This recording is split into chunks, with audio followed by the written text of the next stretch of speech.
Prove it. Oh, oh, you got nothing legit. Oh, oh, the glove. How are you?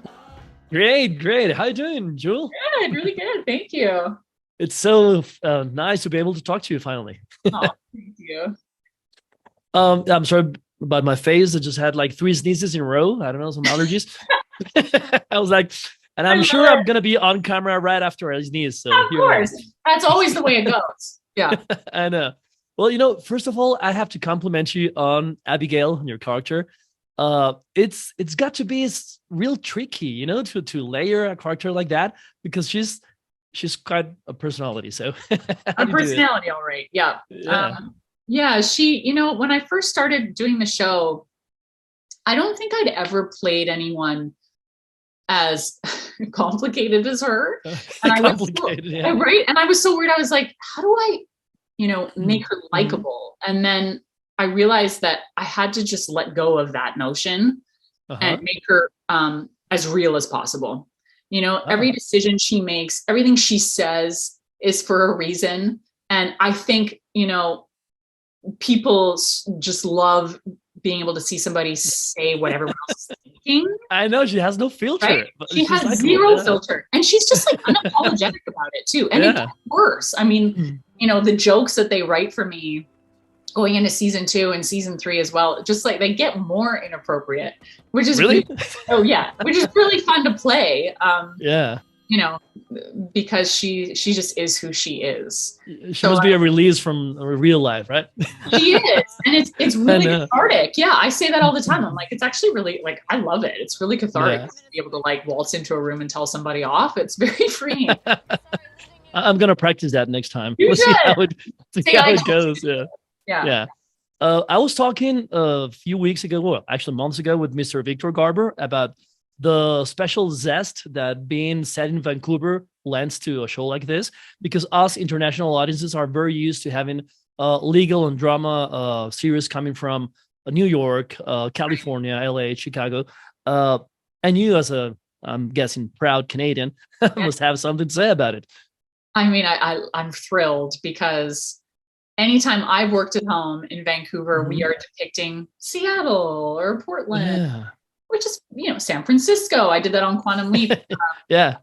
But Vancouver is a special place, and I think it's a beautiful place. So Hmm. to see these gorgeous shots they have of the city, we have a fantastic Yeah. guy who does all of our drone work to get all those beautiful shots of the city and the beaches and all of that. It's just like it's so gratifying to me because finally people are going to be able to see my Uh, city, yeah, it's and like a character upon itself.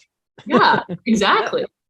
Yeah, I'll be sure to visit it. I know Toronto, but I have to go to Vancouver as well. Just come in, June to September. Okay. Otherwise, Okay. it's cold and it rains. We are a All right. rainforest, but yeah, you get used to it after a while. But a lot of people are like, man, it just rains. I'm sure I will. You did a very complex thing, which is grow up in the business. Mhm. Of course, you were a child model and actor. I was wondering, how did the business change for you, depending Mm. on the life stage that you were at the time at each one of your life stages? Yeah, I mean, when I was younger, I never really viewed it as a job. I don't think Mm-hmm. that came until I was, I think I was 12 when I booked my first series lead, and Mm-hmm. then it became a grind, right? I mean, you're filming Yeah. for 10, I think they can only film you for 10 hours or something a day when you're that young, but 10 hours is 10 hours. And then on top of that, I had a Yeah. tutor. And per union rules and the school board rules, I had to do 3 hours of schoolwork a day on On top of top work. of that, yeah. So, that's a lot. That's a lot for a 12-year-old. Sure. Um, and there were some times definitely where I wanted to be a normal kid. I would Mm-hmm. miss certain things that all my friends were doing, right? Going to, Yeah. school dances or whatever, right? And when you're young, that stuff's important to you, and I would go, I don't want to be the only one that's not there, I know. I know. right? I still remember. I Yeah, still it's like, remember those young days. Yeah. yeah, of course, of course. I'm like, man. But ultimately, of course, you get older and realize that those are tiny fleeting moments, and the experiences that I got to have and all the traveling that I got to do are Yeah. pretty incredible. Um, So yeah, and it's one of those things where I think this business found me instead of me finding it, and then Mm, I just stuck with it. yeah. And here we are so many years later. And I feel like I have to do it, But it's yours is a success story because you're a very successful working grown-up actor as opposed to luckily. someone. Yeah, sure. Yeah, I mean, Was of there some? course, Mhm. I think every career in this business, there are ebbs and flows, and, Yeah. and there are certain years that are really quiet years, and you're kind of left wondering, should I keep doing this, or and Hmm. then of course some big job will come along and everything changes again. Yeah. It's not a predictable life for sure. So if you're I the know. kind of person who needs stability, I mean, I kind of am that kind of person, but I say often, I'm like, I'm in the wrong business, aren't I? But it's like Should be a lawyer. No. I know, right? Seriously, like I want to be really good at a 9 to 5. Yeah. Um, but I think I've always equated it to a high. Like it's the only way to describe it when you are Yeah. on a Hmm. set, on a great project, working with people you love. There's no better feeling in the world, and it's worth That's all of the wait great. you had to do, or it's worth all of the no's you've had to hear. So But I someone feel must like have sheltered you or helped you through it all, right? my parents are. I mean, my mom's Mhm. super strict. Okay. She always has been. And she was adamant at driving the point home that this is just a job. Mm. Just because you're in front of the camera doesn't make you any better than anybody else who's behind the camera. Like she was a lot like this. And she I monitored know. who I hung out with, and, was very, like, to the point where I was like, are you kidding me? Like, come on, mom. But I'm glad she did. I'm glad Yeah, she, you she turned put out my great. money Yeah. away, right? Like she was like, this is your money. When you book a job, it's going over here to be saved. You're allowed to buy yourself one thing. And I was Uh, like, okay. But then I got smart. but And there were a lot of but moms. there was a lot of There- moms, but like the one thing I was allowed to buy just got bigger and bigger because she did oh, say that's good. one thing. So I remember one time when I was like 11, I booked a movie. I did a movie with John Ritter and Henry Winkler. And she's like, you're allowed to buy yourself one thing. And I was like, I would like a big screen TV. She was like, what? And Okay. a deal's a deal, baby. Yeah, So and you worked my, for it after all, yeah, yeah. my tiny bedroom had a big screen TV in it. Mm.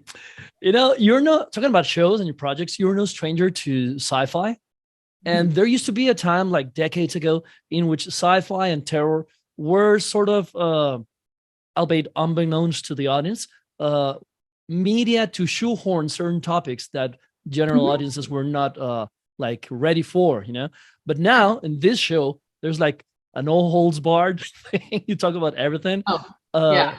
yeah, how do you feel about this? Have you received any backlash or what Oh, kind of sure. feedback you get from the audience? I mean, listen, our topics are rather hot and debatable.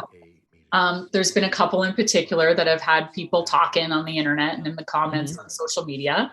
I'm never watching this show again, or whatever. And then, until next week, and then there they are again, strangely. Um, I mean, Mhm. it's fun, right? It's fun to push the envelope, and it's Yeah. fun to get people talking. What I've loved the most about our show is our cases may be extreme and our topics may be, sensitive, but I really do feel like the show's been pretty good about showing the gray area. So we Yeah, show it makes for great both. writing. Yeah. Yes, we Mhm. show both sides, both point of views. We're not asking Yeah. you to choose, And what's interesting is Abby feels one way and Harry feels another way. I mean, these characters argue with each other about the cases. So I do like that. That's a That great thing. Yeah. the gray Uh, area is important. Yeah. I'm told that I have one last question, so I will give you this. When I'm about to interview someone, I do my homework and I find certain sentences on the internet that can only come when you're interviewing an actor or actress. Okay. You don't know what came out with I would you? love to know. Had a steamy love scene with a Grim Reaper. Oh Of yeah. course, referring to Dead Like Me Right, I did. 2003. Yeah. Oh my God, I Uh, blocked it out. Did you see that? I like blocked that. so, besides from steamy love scenes with Grim Reapers, what are you most grateful for in your business? I am most grateful for the friendships that I've made. I know that's a cheesy thing to say, but it's the truth. These conditions that we're in filming these shows and movies are really interesting because you're working with people for 12, 14, 15 hours a day. You see those people more than you see your own family. And if you bond with those people, it's like a bond for life. And you know, I've gained some of my very, very best and most supportive friends in this business who I would not have met otherwise, in very strange circumstances on set, you know, covered in prosthetics or whatever. So I would say I am very, very grateful for that. Mhm. Well, I'm very grateful for your time. It's been an absolute pleasure. Thank you. You too. Hope to talk to you again. Thank you. Yes, thank you very much. Kudos. Bye.